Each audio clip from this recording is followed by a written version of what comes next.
आज देखिए, हम लोग एक खास बहुत ही महत्वपूर्ण प्रेस वार्ता में हैं। जीवन रक्षा योजना, प्यारी दीदी योजना, ये जितने आप देख रहे हैं, ये संगीत का माहौल भी हमारे नेतागण बताएंगे कि कैसे इफेक्टिव होगा हमारे इस इलेक्शन में पूर्वांचलियों के द्वारा। आज हमारे इस विशेष प्रेस वार्ता में डॉक्टर अखिलेश प्रसाद सिंह जी, जो प्रोफेसर एएन कॉलेज में 2 बार के राज्यसभा मेंबर ऑफ पार्लियामेंट हैं, 1 बार लोकसभा इन्होंने जीता है, केंद्र में पूर्व मंत्री रहे हैं, बिहार सरकार में मंत्री रहे हैं और पूर्वांचलियों के लिए जो काम करते हैं वो दिल्ली के लोग जानते हैं। हमारे साथ दूसरी वक्ता मैडम सुप्रिया सिनेज जी हैं, जो पूर्व प्रत्याशी रही हैं महाराजगंज से। मैं इसलिए बोल रहा हूं कि इलेक्शन लड़ी है क्योंकि ये लोग वो दर्द समझते हैं पूर्वांचलियों का दिल्ली में, क्योंकि यहाँ जब ये राजनीति कर रही हैं तो इन्हें पता है कैसे किन बातों को लेकर इनके पास लोग आते हैं। ये CWC की मेंबर हैं और पूर्व में जर्नलिस्ट रही हैं और chairman social media all India Congress committee की हैं। हमारे साथ तीसरे जो वक्ता हैं वो कन्हैया कुमार जी, जिनको बताने की जरूरत नहीं है, जवाहरलाल नेहरू यूनिवर्सिटी के पूर्व अध्यक्ष और भारतीय जनता पार्टी RSS के नाकों में दम कर रखने वाला एक ही स्टूडेंट लीडर हुआ वो कन्हैया कुमार, जो लोकसभा के दिल्ली में भी इन्होंने पूर्व प्रत्याशी रहे हैं, बेगूसराय से भी लड़े हैं, तो ये भी इस दुख दर्द को जानते हैं। चौथे हमारे वक्ता हैं प्रणव झा जी, जो विद्वान हैं, दिल्ली यूनिवर्सिटी से पढ़े हैं और ये झारखंड के बोकारो से आते हैं। ये भी जानते हैं कि पूर्वांचल के लोग आकर इनसे कौन कौन सी बातें करते हैं, शिकायत करते हैं। और जो पांचवें पूर्वांचलियों से इतने प्रभावित हैं कि आज वो प्रेस कॉन्फ्रेंस उन्होंने बताया कि मैं बैठूंगा, उनका नाम अभय दुबे जी है। मध्य प्रदेश के होते हुए भी पूर्वांचलियों से प्रभावित होकर आज ये उनका ही क्रिएशन है, उनका ही ये पूर्वांचल लिखा हुआ, तो आज उनका भी स्वागत करते हैं। तो मैं चाहूंगा अभय दुबे जी इस प्रेस वार्ता को आगे बढ़ाएं।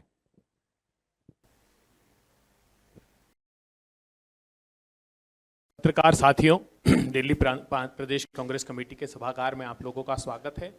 हमारे साथ रश्मि सिंह मिगलानी जी और तेलंगाना से आसमा जी और अरुण अग्रवाल जी भी है। मैं आज की इस शाब्दिक और स्वादिष्ट व्यंजनों के साथ आप लोगों का स्वागत कर रहे हैं। आपके और पूर्वांचलियों के बीच ज़्यादा बाधा न बनते हुए मैं आग्रह करता हूं अखिलेश प्रसाद सिंह जी से कि वह इस पर प्रकाश डालें। मित्रों नमस्कार।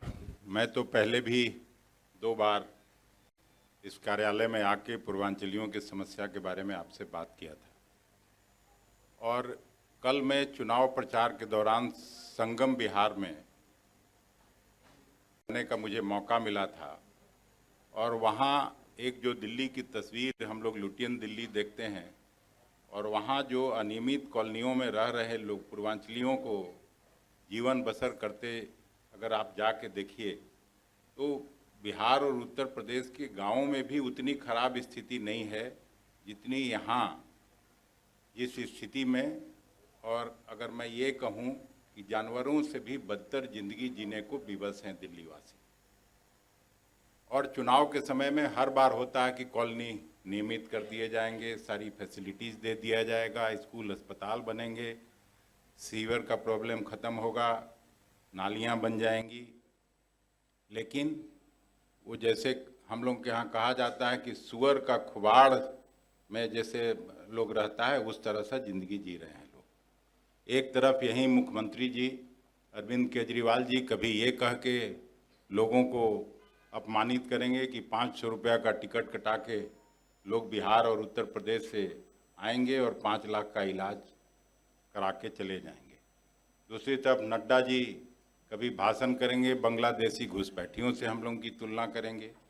तो आज हम आपके सामने 2 महत्वपूर्ण दिल्ली कांग्रेस की तरफ से करना चाहते हैं कि एक पूर्वांचल के लोगों के लिए अगर दिल्ली के लोगों का आशीर्वाद मिला और जिस तरह से शीला दीक्षित जी के ज़माने में दिल्ली को अहमियत मिली, दिल्ली शहर बना, और उसमें भी केवल दिल्ली के लोगों का रोल नहीं है, पूर्वांचल से आने वाले, चाहे वो एक मजदूर के रूप में आए, छात्र के रूप में आए, इंजीनियर के रूप में आए, डॉक्टर के रूप में आए, सबका बड़ा रोल रहा है दिल्ली को दिल्ली बनाने में।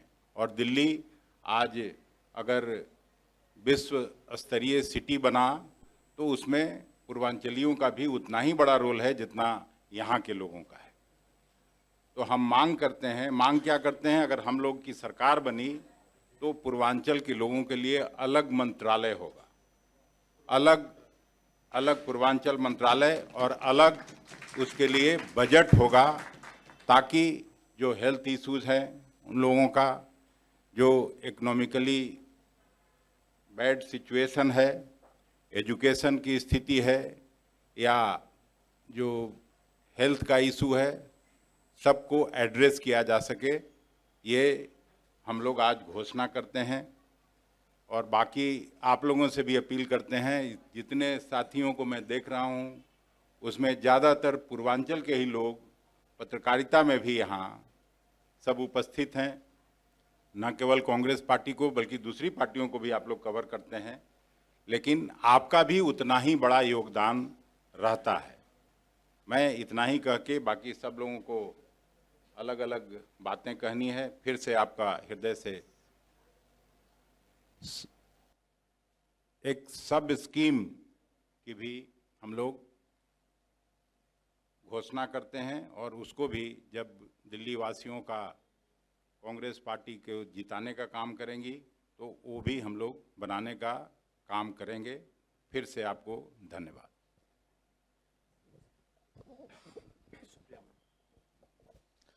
बहुत बहुत धन्यवाद।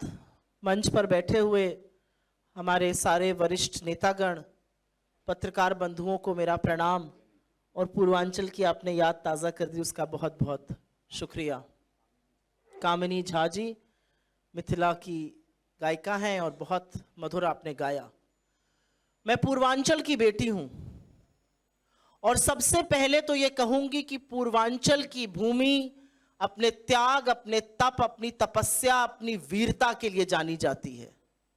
और असलियत यह है कि पूर्वांचल के लोगों ने इस देश के कोने कोने में जाकर, चाहे वो मुंबई हो, चाहे वो दिल्ली हो, चाहे वो चेन्नई हो, कोयम्बटूर हो, केरला हो, तमाम जगहों पर जाकर उन जगहों को बनाने का, सृजन का, उन जगहों को खड़ा करने का काम किया है। लेकिन एक शर्मनाक असलियत यह भी है कि वो रीढ़ की हड्डी की तरह बनकर खड़े हो जाते हैं और जगहों को बनाते हैं, उनका सृजन करते हैं, लेकिन जब उनके हक की बात आती है तो कहीं ना कहीं उनके साथ बेईमानी की जाती है। यह असलियत है। यह असलियत है कि पूर्वांचलियों को कई बार पॉलिटिकल पार्टीज का, खासतौर से चाहे वो आम आदमी पार्टी हो, और मैं भूल ही नहीं हूं उस बात को जब केजरीवाल जी ने कहा था यूपी बिहार के लोग 500 का टिकट लेकर आते हैं और 5 लाख में इलाज करा के चले जाते हैं। यह असलियत यह भी है कि दिल्ली और बिहार के लोगों ने यूपी और बिहार के लोगों ने आकर दिल्ली को बनाया है। मैं भूल ही नहीं हूं उस बात को कि पूर्वांचल के लोगों को रोहिंग्या कहने का पाप बीजेपी करती है, और यही पूर्वांचल के लोगों को उनका हक, उनका सम्मान दिलाने की जो घोषणा अभी अखिलेश जी ने करी है वो बड़ी बात है। एक मंत्रालय बनाना प्रतिबद्धता है कि हम उनके मुद्दों को लेकर सजग हैं, उनके मुद्दों को लेकर हम कितने सीरियस हैं। और जो सब प्लान की बात है उसके अंतर्गत एक बजट निर्धारित होगा जिससे कि पूर्वांचलियों को उनका हक मिल सके। 30-35 लाख पूर्वांचली दिल्ली में रहते हैं, और उनके घरों को जाकर देख लीजिए तो वो मलिन बस्तियों से भी बदतर है। बजबजाती हुई नालियां हैं, टूटी हुई सड़कें हैं, पानी जो घर में घुस जाता है, कोई निकास नहीं है पानियों का, गंदगी का कूड़ा लगा हुआ है, क्योंकि उन पर ध्यान नहीं दिया जाता। वो सिर्फ वोट बैंक हैं बीजेपी और आप के लिए। और इस असलियत को अगर बदलना है तो पूर्वांचलियों पर विशेष ध्यान देना होगा, जैसे कि बाकी दिल्ली पर भी हम दे रहे हैं। मैं थोड़े दिनों पहले दिल्ली के पूर्व मुख्यमंत्री केजरीवाल जी का इंटरव्यू सुन रही थी। उनसे किसी ने कहा यमुना बहुत गंदी है, और असलियत यह है कि यमुना पर भी अभी जो हमारी प्रतिबद्धता है उस पर हम जिक्र करेंगे छठ पर। उन्होंने कहा यमुना गंदी इसलिए है क्योंकि जो लोग बस्ती में रहते हैं और अधिकांश उसमें से पूर्वांचली हैं, उनकी नालियों का पानी वहां आता है। 7,000 करोड़ रुपए आपने फूंक दिए, यमुना को साफ नहीं कर पाए, और उसका ठीकरा भी आप पूर्वांचलियों पर फोड़िएगा। और इसीलिए जो आज की हमारी घोषणा है पूर्वांचलियों को लेकर, जो पूर्वांचल से आते हैं वो ना सिर्फ पूर्वांचल का गौरव बढ़ाते हैं, वो इस देश के नागरिक हैं, दिल्ली के नागरिक हैं, यहाँ के वोटर हैं, यहाँ के मान सम्मान को बढ़ाने में भी बहुत बड़ा योगदान देते हैं। और इसलिए जो हमारी प्रतिबद्धता है, जो हमारी निष्ठा है पूर्वांचलियों को लेकर, उनकी शिक्षा, उनके स्वास्थ्य को लेकर, उन सारी बातों के लिए एक डिपार्टमेंट बने, एक सब प्लान हो, वो बहुत जरूरी है। 30-35 लाख लोगों को नजरअंदाज करके सिर्फ वोट बैंक मानने का जो दुष्कर्म बीजेपी और आम आदमी पार्टी ने किया है, ये कुचक्र खत्म होना पड़ेगा। बहुत धन्यवाद। धन्यवाद सुप्रिया जी।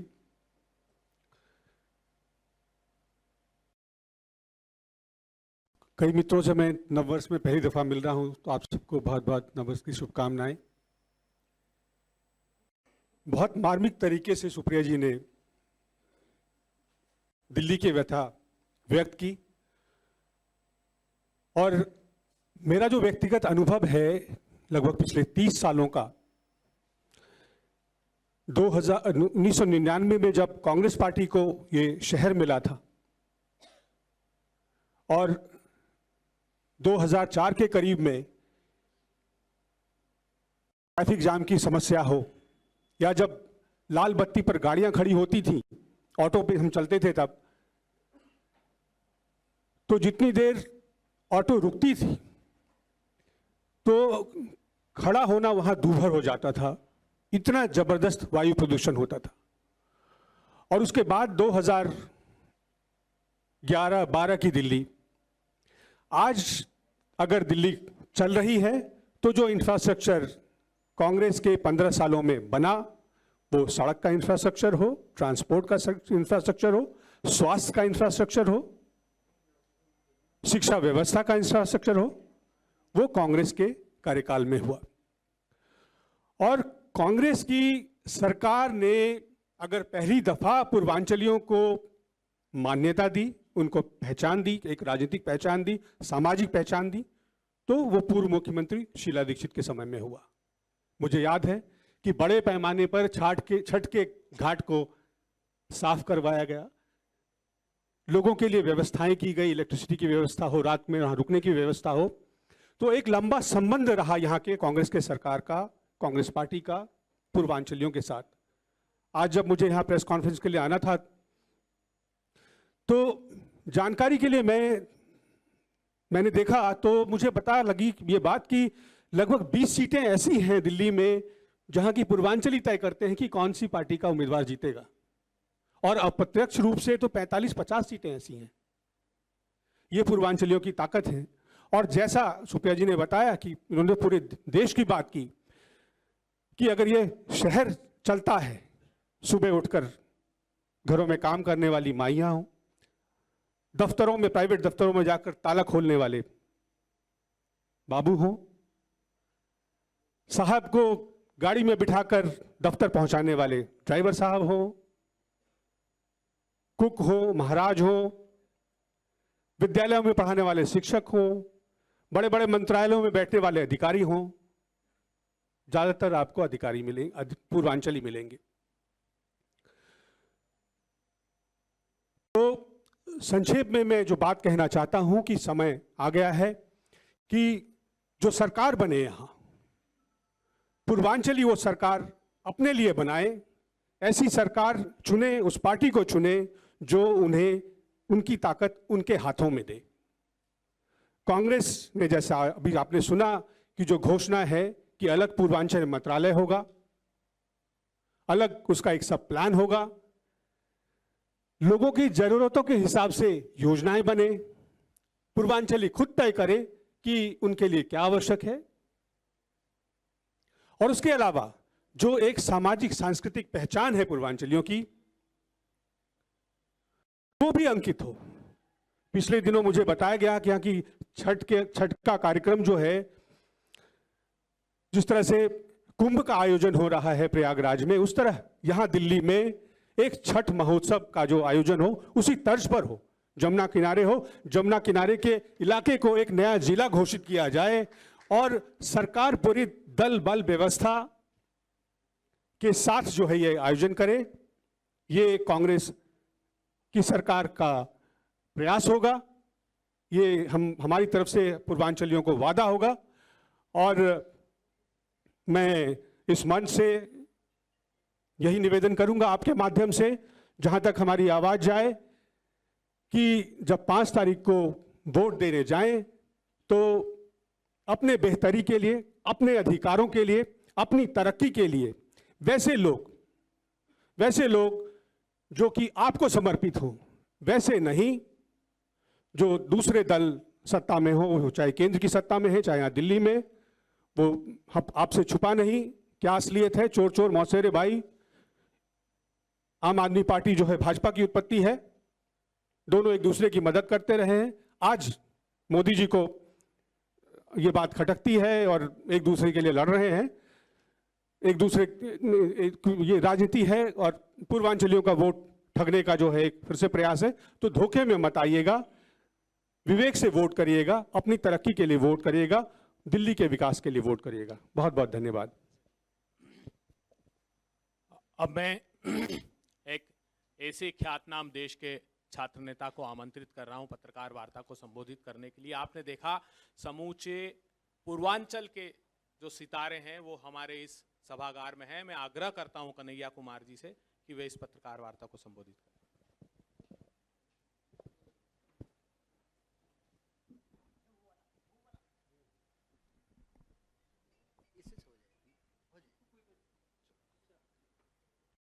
सबसे पहले तो मैं हमारे साथ कांग्रेस पार्टी के जो हमारे तमाम साथी यहाँ हैं, जो खासकर मीडिया का काम देखते हैं, और इस विशेष प्रेस वार्ता में हमारे साथ कांग्रेस पार्टी के तमाम पदों को सुशोभित करने वाले पूर्वांचल के विभिन्न राज्यों में पैदा हुए और अपनी अपनी जिम्मेवारी निभाने वाले सभी साथियों का बहुत धन्यवाद। और मैं विशेष रूप से स्वागत करना चाहता हूँ आप सभी मीडिया के, electronic media, print media, social media, digital media के सभी साथियों का, कि आप लगातार कांग्रेस पार्टी का कवरेज कर रहे हैं। इसके लिए हम आपको बहुत धन्यवाद देते हैं। और आज एक महत्वपूर्ण दिन है और आपने देखा कि इस प्रेस वार्ता की शुरुआत जो है सुमधुर गाने से हुई और हमारी बहन कामनी झा ने बेहतरीन तरीके से अपनी लोक संस्कृति को, अपनी संस्कृति को आपके बीच रखा। और इस प्रेस वार्ता में भी जिस मजबूत तरीके से सुप्रिया जी ने पूर्वांचल के दर्द को उभारा और अपनी बात रखी, तो मैं आपको याद दिलाना चाहता हूँ, हमारी कई बहनें यहाँ पे पत्रकार और रिपोर्टर के तौर पे मौजूद हैं। आज गर्ल चाइल्ड डे है और हमारे देश में और दुनिया में एक बड़ी समस्या रही कि स्त्रियों को कमतर करके आंका गया। जब उनको मौका मिला तो हर मंच पे, यहाँ पे एज ए स्पीकर, वहाँ पे एज ए सिंगर और सामने as a journalist, as a reporter, as a camera person, आप इस एग्जाम्पल को देख सकते हैं कि किसी को भी कमतर करके नहीं आंकना चाहिए। और इसी मानसिकता के खिलाफ लड़ना, ये कांग्रेस पार्टी की विचारधारा है। किसी को भी कमतर करके मत देखिए। किसी भाषा को किसी भाषा के मुकाबले, किसी क्षेत्र को किसी क्षेत्र के मुकाबले, किसी जाति को किसी जाति के मुकाबले, किसी वर्ग को किसी वर्ग के मुकाबले, किसी लिंग को किसी लिंग के मुकाबले, सबको बराबरी के नजरिए से देखना, यही मानवता है, यही धर्म है और यही कांग्रेस पार्टी की विचारधारा है। और आज जब हम आपके बीच आए हैं तो उसी कमतर देखने वाली मानसिकता के खिलाफ कांग्रेस पार्टी की बात को रखने के लिए आए। दिल्ली हम सबकी है, दिल्ली देश का दिल है। हालांकि उसका लंग्स आजकल बहुत खराब है, पोल्यूशन बहुत बढ़ गया है, फेफड़े में सांस लेने में दिक्कत हो रही है। दिल्ली सबकी है, इतिहास उठा करके देख लीजिए, दिल्ली हमेशा से सबकी रही है। और यहाँ तो देश की राजधानी है, लेकिन अक्सर ये पहला मौका नहीं है कि पूर्वांचलियों को एक गाली की तरह इस्तेमाल करना, एक स्लैंग की तरह यूज करना, ये कोई पहला मौका नहीं है। हर चुनाव से पहले होता है और डिफरेंट पॉलिटिकल पार्टी के द्वारा ये किया जाता है। तो हम यही कहने के लिए आपके बीच में आए हैं कि जो हमारी पार्टी की विचारधारा है, किसी को भी कम करके नहीं देखना है।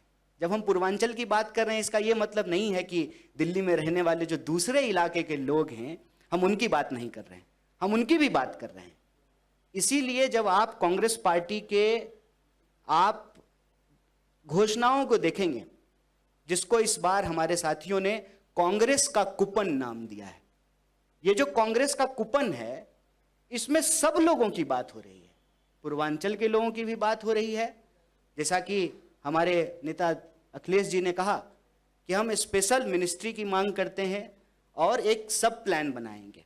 छठ के बारे में प्रणब जी ने बताया, सुप्रिया जी ने बताया कि सिर्फ दिल्ली नहीं, पूरा देश, पूरी दुनिया में जाकर के हम लोग अपना श्रम दे रहे हैं, अपनी मेहनत दे रहे हैं, तो हमको सम्मान मिलना चाहिए। उसी नजरिए से जो सबको बराबर का सम्मान मिले, कांग्रेस पार्टी ने एक कांग्रेस का कूपन बनाया है। और जब आप इसको देखेंगे तो महिलाओं के लिए जो प्यारी दीदी योजना है, जो 300 यूनिट फ्री बिजली मिलेगा हर परिवार को, जो युवा उड़ान योजना है, जो महंगाई से मुक्ति के लिए 500 रुपए में सिलेंडर देने की बात है, और दिल्ली में रहने वाले हर व्यक्ति के लिए 25 लाख तक का इंश्योरेंस, हेल्थ इंश्योरेंस देने की घोषणा कांग्रेस पार्टी ने की है। हमारी सरकार दिल्ली में बनती है तो हर परिवार, अगर ये पांचों योजना हर परिवार इसको सैंक्शन करती है, इसका लाभ उठाती है, इसको एक्सेस करती है, तो हर परिवार पूरे 5 साल में लगभग 10 लाख रुपया बचाएंगे। और एक परिवार को 10 लाख रुपया अगर बचे, मतलब मोदी जी के लिए छोटी बात है, 10 लाख का तो सूट पहन लेते हैं, लेकिन एक साधारण परिवार के लिए एक बहुत बड़ी बात है। 10 लाख में आज भी आप आउटर दिल्ली के कई इलाकों में 50 गज 100 गज जमीन खरीद सकते हैं, दिल्ली में अपने घर के सपने को पूरा कर सकते हैं, कार खरीद सकते हैं, बच्चे को इंजीनियरिंग में पढ़ा सकते हैं, MBA करा सकते हैं, जिनका 1 मंजिला मकान है वो 2 मंजिला मकान बना सकते हैं, जिसका 1 BHK है उसको 2 BHK कर सकते हैं। ये जो लाभ है, यह लाभ कांग्रेस पार्टी दिल्ली के तमाम लोगों को देना चाहती है। वो इसलिए कि देश हम सबका है। 16 लाख करोड़ कर्जा अगर इस देश के 2-4 पूंजीपतियों का माफ किया जा सकता है, तो हमारे टैक्स का पैसा लगभग 78,000 करोड़ दिल्ली का बजट था, उसमें से अगर आप 25% खर्च करें बजट का, तो ये सारी योजनाएं लागू की जा सकती है। दिल्ली चमकने का मतलब सिर्फ जो है प्रधानमंत्री जी के घर के आसपास नहीं चमकना चाहिए। दिल्ली चमकने का मतलब ये है कि नॉर्थ ईस्ट दिल्ली, पूर्वी दिल्ली, दक्षिणी दिल्ली, पश्चिमी दिल्ली, सेंट्रल दिल्ली की तरह ही चमके। आप इस दिल्ली में रहते हैं, आप बताइए, जब आप आते हैं जहां इनका घर है, उस एरिया में जब आप आते हैं और जहां पर दिल्ली को चलाने वाले लोग रहते हैं, जिसका जिक्र प्रणब जी ने कहा, जो ऑटो चलाते हैं, जो घरों में आके काम करते हैं, दफ्तरों में काम करते हैं, बस चलाते हैं, डिफरेंट तरह से काम करते हैं, उनकी बस्तियों को जाकर के देखिए। और इसमें कोई लाग लपेट नहीं है। कहते हैं कि जब पूर्वांचल की बात हो रही, पूर्वांचली एक कहावत है, नहाया हुआ शरीर और खाया हुआ शरीर छुपता नहीं है। नहाया देह और खाया देह अगर नहीं छुपता है, तो आज तो 10 साल में केजरीवाल जी की भी सरकार है, हो चुकी है 10 साल, और 15 साल शीला जी का भी सरकार था।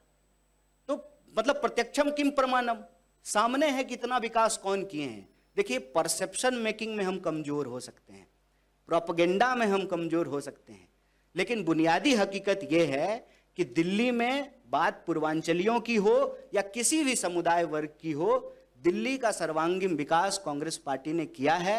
इसीलिए आपके माध्यम से हम दिल्ली की जनता से अपील करते हैं कि आप कांग्रेस के कूपन को लीजिए और उस कूपन को देख करके कि आप 10 लाख बचा सकते हैं, आप कांग्रेस को वोट कीजिए। दिल्ली के विकास के लिए कांग्रेस जरूरी है। आप तमाम लोगों का एक बार फिर से बहुत धन्यवाद, और आगे का जो कार्यक्रम है हमारे साथी आपको बताएंगे। शुक्रिया।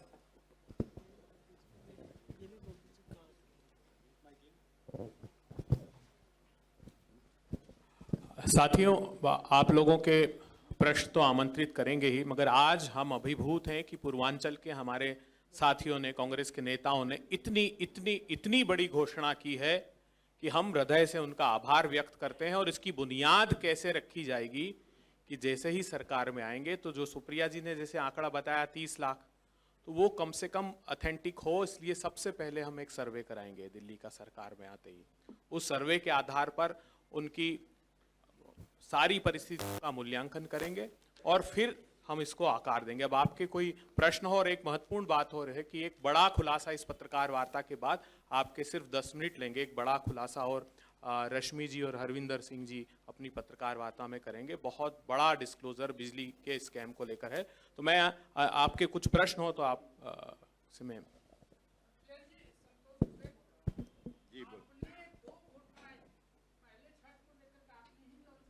बिल्कुल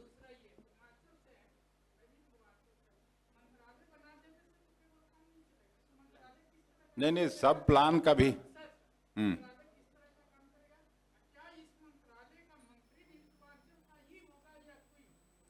मंत्री कोई भी हो, लेकिन वो जब पूर्वांचल स्पेसिफिक मंत्रालय होगा तो जो पूर्वांचल की समस्याएं हैं वो मंत्रालय देखेगा। मंत्री कोई भी हो सकता है, लेकिन कोशिश होगी कि पूर्वांचल का ही हो। कांग्रेस पार्टी ने शीला दीक्षित कहाँ की थी? वो भी तो उत्तर प्रदेश की थी। तो उस समय कोई समस्या नहीं होता था। वो कभी नहीं बोली कि 500 रुपया का टिकट कटा के लोग आते थे बिहार से, उत्तर प्रदेश से, और 5 लाख का इलाज करा के चले जाते थे। उनकी मानसिकता तो ये कभी नहीं रही। हाँ, रिजर्वेशन का हर जगह रिक्वेस्ट जाता था। तो हम लोग मान लीजिए मैं रहता हूँ MP क्वार्टर में, तो हम लोगों का तो 24 घंटा घर दरवाजा खुला रहता है। कोई ये रहता नहीं है कोई भी पूर्वांचल का आ जाए, सोने से जगने तक मिलते ही रहते हैं। हम नहीं भी रहेंगे, आप जाइएगा, चाय जरूर मिलेगा, पानी जरूर मिलेगा। तो हम लोग इस बात को समझते हैं और उनकी कठिनाइयों को भी समझते हैं। धन्यवाद।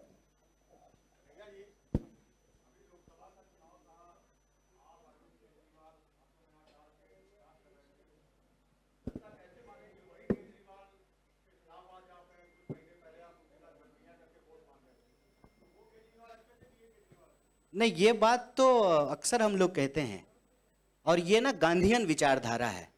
इसीलिए अपराधी को भी जेल में रखा जाता है, उसको भी सुधरने का मौका दिया जाता है। और ये गांधीयन विचारधारा एक्चुअली जो है इस देश का दर्शन है, भारत का दर्शन है, वेदांत दर्शन है कि व्यक्ति के अंदर बुराई हो सकती है, उस बुराई को उस व्यक्ति से निकाल दीजिए, वो अच्छा हो जाएगा। एक व्यक्ति का जीवन जो है उसमें एक पहलू नहीं होता है।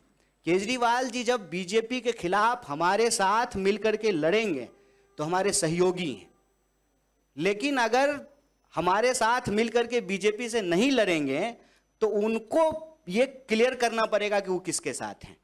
इस देश में कोई यह बात नहीं स्वीकार कर सकता है कि कांग्रेस और बीजेपी कभी एक हो सकती है। ये नदी का 2 किनारा मिलने जैसा है, रेल की 2 पटरी मिलने जैसा है, जो बन ही नहीं सकता है, चल ही नहीं सकता है। 2 ध्रुव हैं हम लोग, 2 विचारधारा हैं, और उस विचारधारा के आधार पर हम बार बार ये कहते हैं कि हमारी लड़ाई किसी व्यक्ति या दल से ज्यादा एक विचार की लड़ाई है। हम नफरत के खिलाफ हैं, हम मोदी जी के भी खिलाफ नहीं हैं। मोदी जी नफरत करना बंद कर दें, कब्रिस्तान शमशान करना बंद कर दें, कपड़े देख करके अपराधियों को पहचानना बंद कर दें, तो जो है मोदी जी से भी कोई लड़ाई नहीं है। और हमारे लोग, मान लीजिए, फर्ज कीजिए कि हमारी पार्टी का भी कोई लोग अगर चला जाता है बीजेपी में, तो एक विचार को छोड़ करके दूसरे विचार को वो स्वीकार कर लेता है, इसलिए हमारा विरोधी हो जाता है। केजरीवाल जी तो ऑलरेडी दूसरी पार्टी में हैं, कांग्रेस पार्टी के खिलाफ आंदोलन करके जो है राजनीतिक अस्तित्व को प्राप्त किए हैं। हम कहते हैं कि हमारी पार्टी का कोई नेता अगर बीजेपी में चला जाए तब, इसमें कोई कंफ्यूजन नहीं है। मुझे पता नहीं क्यों आप सब लोग पढ़े लिखे समझदार लोग हैं, इसमें बार बार कंफ्यूजन ढूंढते हैं। नफरत, अन्याय, शोषण, गैर बराबरी और भेदभाव के खिलाफ जो भी है वो हमारा दोस्त है, हमारा साथी है, हमारा सहयोगी। नफरत, भेदभाव, शोषण, अन्याय, गैर बराबरी के साथ जो खड़ा है वो हमारे खिलाफ है। बात व्यक्ति की नहीं, बात विचार का है, बात दल की नहीं, बात व्यवस्था का है।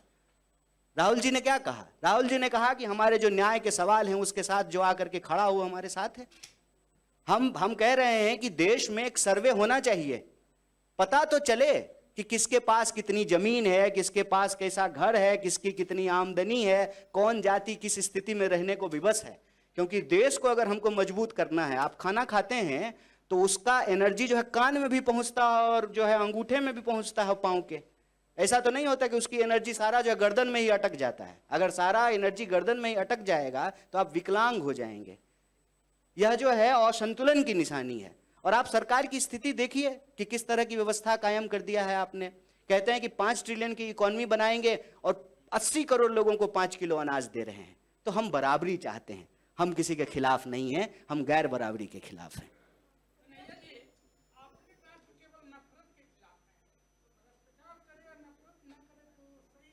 नहीं, हम और भी बात बोले, हमने गैर बराबरी भी कहा, हमने अन्याय भी कहा, हमने शोषण भी कहा और भी बात कहा।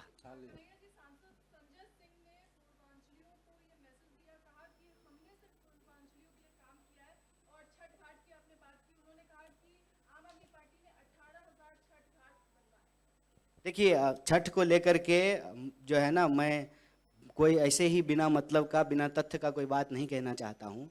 इस बार फिर छठ आएगा, छठ हर साल आता है।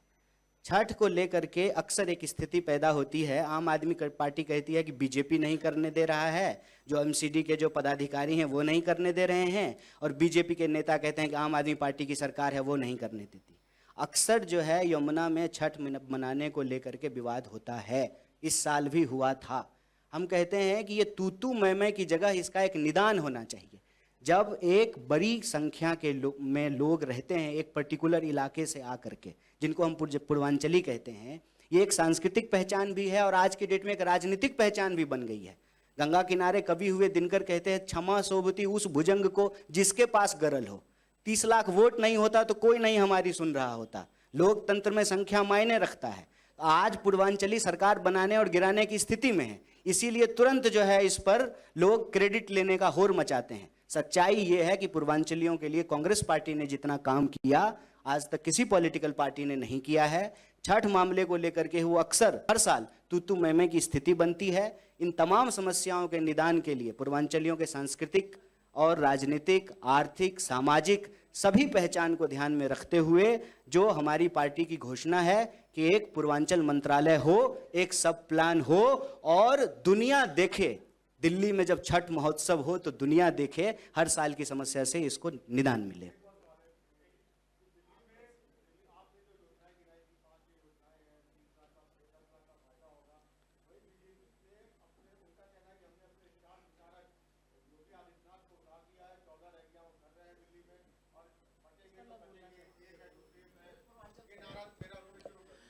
मैं कन्हैया जी की अनुमति लेकर इस सवाल का जवाब दूंगी क्योंकि मैं उत्तर प्रदेश से आती हूं। कल योगी जी ने यहां पर आकर 2 बातें कही।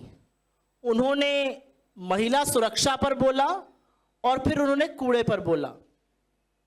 असलियत तो यह भी है कि मां गंगा को एक ने बुलाया था, मां जमुना को एक ने बुलाया। मां जमुना पर दोनों को पेनल्टी लगी, मोदी जी की सरकार को भी और आपको भी, और गंगा का पानी आचमन के लायक 11 साल बाद भी नहीं हुआ है। लेकिन आज अखबार में जो मैंने पढ़ा, योगी जी से ये सवाल आप लोग जरूर पूछेगा जब अगली रैली करने आएंगे। आईआईटी बीएचयू के गैंग रेप के जो आरोपी हैं, आपकी आईटी सेल के लड़के, आपकी पुलिस पीड़िता को 15 बार बुला रही है और आप यहां पर आकर महिला सुरक्षा की बात करते हैं। किस मुंह से बात कर रहे हैं यहां पर आकर? आप 5,000 आपके उत्तर प्रदेश के युवा इजराइल के युद्ध क्षेत्र में रोजगार ढूंढने को इसलिए मजबूर नहीं क्योंकि आपने इतनी नौकरियां बना दी हैं। आप सीना ठोक कर बता रहे, ये आपकी विफलता है। चाहे कुलदीप सिंह सेंगर हो, चाहे चिन्मय आनंद हो, चाहे ब्रजभूषण हो, चाहे कोई भी लखीमपुर का किसान नरसंहार हो, वो मुख्यमंत्री आकर यहां पर बोल रहे हैं। असलियत यह है कि बीजेपी और आम आदमी पार्टी ने प्रशासन और पुलिस दोनों को तबाह करके रखा है। सॉरी मैंने इस पर बोला। अच्छा किया, वो आपके मुख्यमंत्री हैं, उनका जवाब तो आपको दे। मेरा तो जानते हैं, मैं एक लाइन बोलता हूं कि ये ना यूपी और दिल्ली तो लगा हुआ है। यूपी से दिल्ली आने में कितना मिनट लगता है? 5 मिनट लगता है। तो जो योजना यहाँ पे वो घोषित कर रही है बीजेपी, वो बगल में नोएडा में क्यों नहीं लागू कर देते हैं? क्यों नहीं 500 में सिलेंडर यूपी में मिल रहा है, क्यों नहीं 300 यूनिट बिजली फ्री वहां मिल रहा है, क्यों नहीं जो है 2500 रुपया जो बहनों को मिल रहा है। हम जो भी बात कह रहे हैं ना, हवा हवाई नहीं कह रहे हैं। गारंटी शब्द कांग्रेस पार्टी का पॉलिटिक्स में कॉइन किया हुआ वर्ड है और उस गारंटी को हम लागू कर रहे हैं। ऐसा नहीं कि चुनाव आया तो घोषणा कर दी और बाद में जो है वो फुलफिल कैसे होगा हमको पता नहीं है। आप किसी भी हमारी योजना को लेकर के बजट की क्या स्थिति है वो पूछ लीजिए, हम आपको बता सकते हैं कि हम इसको कैसे फुलफिल करेंगे। अच्छा, अभी ना उनको लगता है कि इस पे ना उनकी खुद की सहमति नहीं बनी है, शायद नागपुर से ना सैंक्शन नहीं हुआ है, पास नहीं हुआ है कि एक नारा कौन है, क्योंकि योगी जी कोई और नारा कह रहे हैं, मोदी जी कोई और नारा कह रहे हैं। क्या पता करंट सीएम जो है फ्यूचर पीएम के प्लान में जो है करंट पीएम का जो है नारा ही जो है एग्जिबिट कर रहा हो, क्या पता। तो देखिए ये उनका विचार है, वो बोलें, उनको जो कहना है बोले। हम आपको बोले ना, आप जो है चरित्र थोड़ी बदल सकते हैं। जिसका जो स्वभाव है वो बोलेगा, नफरत फैलाएगा, बांटेगा, भेदभाव करेगा, उसको हम रिस्पॉन्ड करने के लिए यहाँ नहीं बैठे हैं। हम बस ये कह रहे हैं कि वो तो चीफ मिनिस्टर हैं ना, ऑलरेडी कई राज्य अगल बगल सब जगह बीजेपी की ही सरकार है। हरियाणा में भी बीजेपी की सरकार है, यूपी में भी बीजेपी की सरकार है। तो वो दिल्ली के लिए जो घोषणा कर रहे हैं उनसे आप बस पूछिएगा, अगर मतलब दिल्ली में पूछिएगा शायद जेल वेल नहीं भेजें, यूपी में पूछिएगा जेलों जा सकते हैं, तो यहाँ पूछिएगा उनसे, हाँ यहाँ भी भेज सकते हैं। तो देख लीजिएगा, रिस्क है।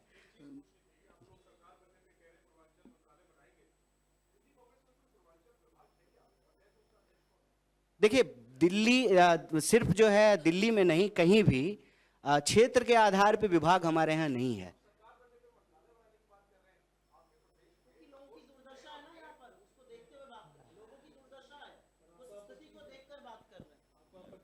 नहीं जैनेन्द्र, भारत सरकार में भी पूर्वोत्तर के लिए अलग मंत्रालय है। ये जो सवाल पूछ रहे हो तो थोड़ा एक्सरसाइज कर लिया करो ना।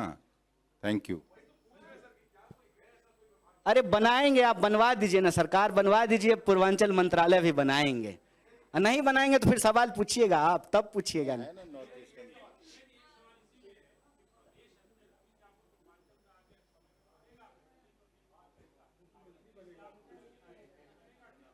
बताइए, अभी जो है कहा जो है सुप्रिया जी ने, अखिलेश जी ने, पूर्वांचल का जो है यूपी का तो मुख्यमंत्री ही कांग्रेस पार्टी बना दी, तो आप अध्यक्ष पूछ रहे हैं।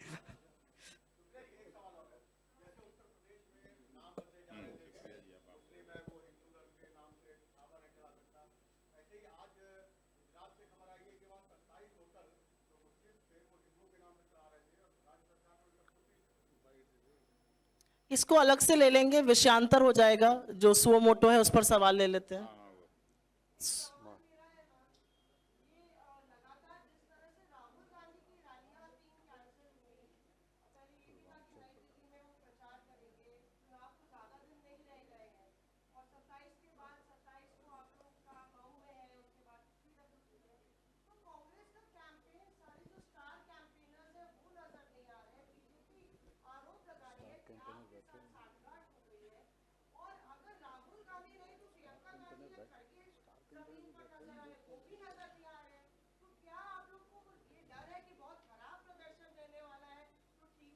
मौसमी जी, डर एक शब्द है जो आप हिंदुस्तान की राजनीति में कांग्रेस पार्टी और खास तौर से राहुल गांधी के लिए इस्तेमाल नहीं कर सकती हैं।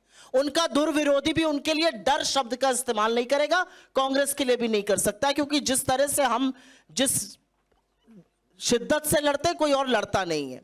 राहुल जी की तबीयत नासाज है, ये सबको पता है। उनकी तबीयत कम खराब होती है, लेकिन जब खराब हुई है तो काफी खराब हुई है, गला काफी खराब है। और जैसे ही उनको स्वास्थ्य लाभ होगा वो दिल्ली के चुनाव मैदान में आएंगे। प्रियंका जी और खरगे जी, ये बात अभी मैंने थोड़ी देर पहले एआईसीसी में भी कही थी, हमारे बिल्कुल शीर्ष नेतृत्व है और उनको हम एक जो कहते हैं ना आप गन पाउडर कहां पे कैसे इस्तेमाल करेंगे वो थोड़ा रणनीतिक तौर पे किया जाता है। स्टार प्रचारक दो आपके बगल में बैठे हैं, मुझे भी इस बार स्टार प्रचारक बनाया गया। हम लोग सब जाके अभी आपने संगम विहार की बात करी, कन्हैया जी यहाँ से चुनाव लड़ चुके हैं, वो भी प्रचार कर रहे हैं। इमरान प्रतापगढ़ी रोज प्रचार कर रहे हैं, सचिन पायलट शुरू कर रहे हैं प्रचार। तो ऐसा नहीं कि प्रचार नहीं हो रहा है। मेरा अपना मानना है, बीजेपी के मूर्खतापूर्ण चीजों का मैं जवाब नहीं दूंगी, लेकिन हाँ इस बात से हम लोग सब व्यथित है कि राहुल जी की तबीयत ठीक नहीं है और वो प्रचार नहीं कर पा रहे। लेकिन जो मुद्दा कल 10 दिन बाद बीजेपी ने छुआ, वो अपने प्रचार के पहले दिन राहुल गांधी ने कूड़े का मुद्दा, दिल्ली को पेरिस बनाने वाला वादा याद दिलाया था केजरीवाल जी को, जिससे वो थोड़े बिफर गए थे और लिस्ट बनाने लगे थे कि कैसे कौन उनको गालियां दे रहा है। अब हो गया ना।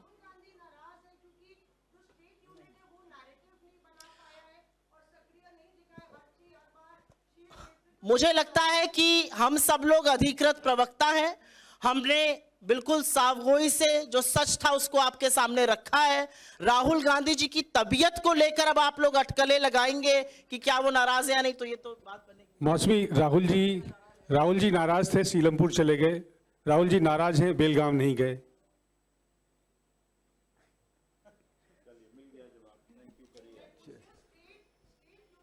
तो 29 तारीख को अध्यक्ष जी 29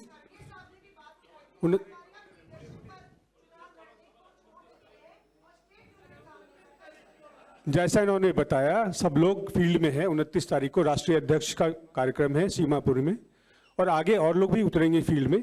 अब तो माहौल शुरू हुआ है, चुनाव गर्म हो रहा है, इंतजार कीजिए। धन्यवाद आप सभी का।